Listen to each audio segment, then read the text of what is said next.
Ever since Kendo was first introduced, many people have theorized that Kendo and Kado are the same person. In today's video, I'm going to explain if this theory makes sense, and I'm also going to explain my theory on how Kendo and Kado are connected. If you want to see more content like this, consider liking and subscribing, and without further ado, let's begin.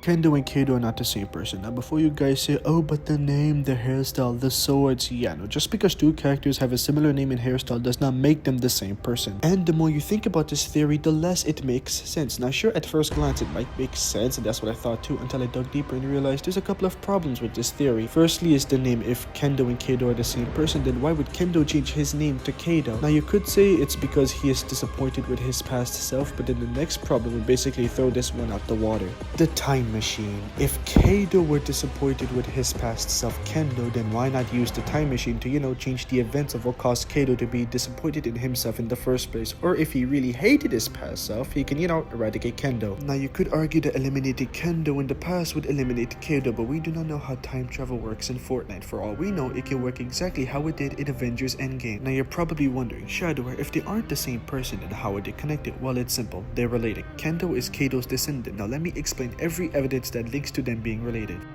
Firstly is how similar they look. They don't look the same, they look similar. Secondly is Kado Thorn's entire skin. It looks like that of a Japanese warrior with the blade and everything, but the thing is, we are almost out of a Japanese themed chapter, so bringing him back right now would be a good time, considering that we are currently going through season 5 of OG, and he was meant to travel back in season 5, but he never got the chance to do that. They could build him up in OG season 5, and when Fortnite merge drop, he could be a boss in his vampire form on the BR map. I feel like this can work. Kendo's skin also has a similar theme. He has a blade and is currently training to be a warrior. Here is a theory that I have that backs up to Kendo and Kado being related. In Kendo's family, Kado Thorn was a fearless warrior. He has defeated many enemies. Kendo's parents probably named Kendo after Kado. Kendo most definitely wanted to become a warrior after hearing stories of his ancestor Kado Thorn. He probably heard stories of Kado dying as a brave warrior, or that's at least what Kado wanted his descendants to think. You see, Kado Thorn at some point in his life turned into a vampire and became greedy for gold, but he didn't want his legacy to be tarnished, so he faked his own death while he could go do what vampires usually do. At some point in his life, he found a time machine and started to use it to gain wealth. This theory makes sense if you think about it, because it explains why Kendo wants to be a warrior so bad. He probably just wanted to be like his ancestor Kado Thorn, and Kado faking his own death make a lot of sense, because I feel like if Kado hadn't done that, then Kendo would not be a warrior. Now I know that this theory has two loose ends. The first one being, how did Kado even become a vampire? And the second one, how did he even get the time machine? And well, I have no clue. Honestly, I think Kado might have turned into a vampire by making a deal with the dark presence, but we'll just have to wait and see. That'll be the end of the video, and without further ado, bye bye!